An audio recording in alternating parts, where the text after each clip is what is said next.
Couple college thoughts. One of the greatest all-time lines I heard, Oklahoma put out a video. Remember a couple weeks ago, Oregon put out the video after they beat Colorado and it went pretty viral and it was cool. I think Oklahoma put out an even better video of them beating Texas, of just integrating all the, pregame hype, the week hype to the game hype. And one of I think their star team captain linebacker gave a line that said, at Oklahoma, we fear God, and at Texas, they fear Oklahoma. And I saw the kid on with Pat McAfee. He said he kind of made it up on the spot. Just a great line. It is fantastic. Highly recommend going to Oklahoma football social media channels, watching that 8-minute video. It's really good if you're a football nerd. But speaking of Oklahoma, I saw Lincoln Riley. He got asked the other day about his defensive coordinator, and like the Tomlin with Matt Canada, he got very defensive.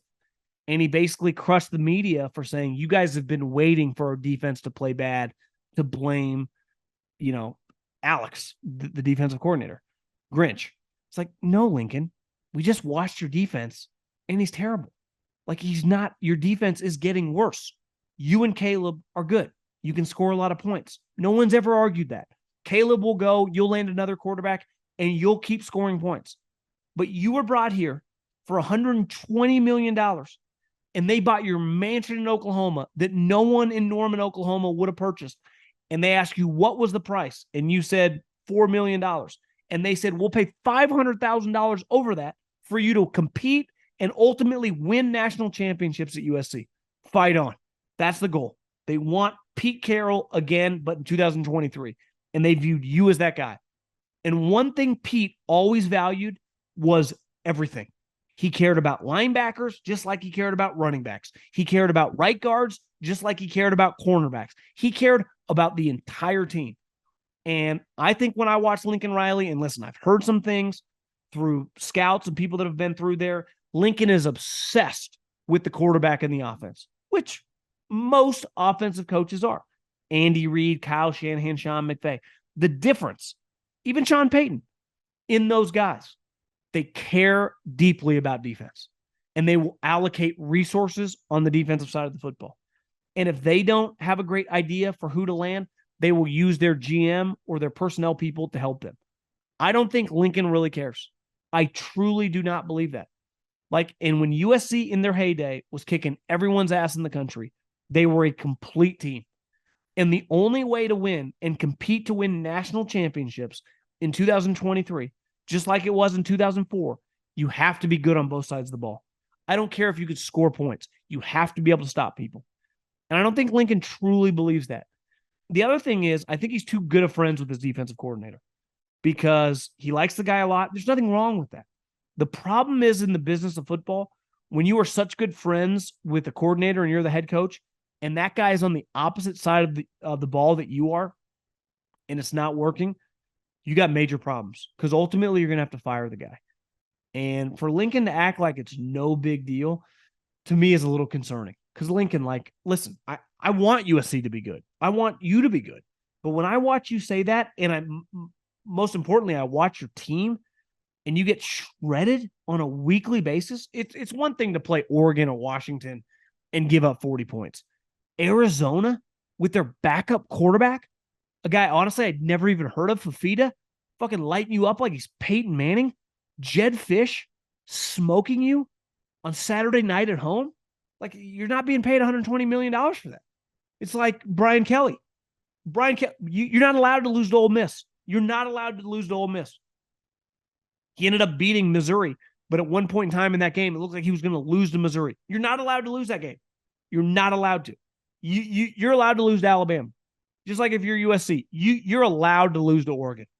You can't play this closely to Arizona. It's not okay. Not at that price point. Not for that much money. And the money's a huge factor in all this shit. And speaking of money, Mark Stoops, Bob's brother, made a comment that basically after he got his ass kicked by Georgia, that they bought a lot of good players. And of course, everyone came out of the woodwork to have crazy takes. And I've said it forever before NIL. I thought a lot of the media, especially for the Jay Billises of the world, were very disingenuous when they talked about players being paid, especially in basketball. College basketball has always paid players under the table straight cash homie for my entire life and well before I was born. Hell, John Wooden's team were doing it in the 60s and 70s, let alone Mark Stoops' school, Kentucky, has the biggest payroll in the country well before NIL. And one thing I've been told through the grapevine is there's this thing called dark money. Because now that NIL, if I give a kid $150,000, he's getting taxed on that money. And if he plays at USC, if he plays at Penn State, he is paying federal and state income tax. So if I give you 150 grand, you're going to pay $65,000, $70,000 in taxes, right? But this thing called dark money goes, hey, listen, school X is offering you, 200 grand. How about this? We'll give you a $100,000 NIL deal, and we'll give you $70,000 under the table. So you won't have to pay a dime in taxes. So you get taxed on the 100, and then I'll give you another 70 grand just in, not necessarily in brown bags, but that way. And that's going on at all the big institutions. It's why all these coaches are so pissed off, because they're like, listen, it's not even just straight NIL money. It's NIL money mixed with this dark money, a bunch of shady shit's happening. It's pretty clear. It's not hard to figure out who's doing the shadiest shit. Just look at the top programs.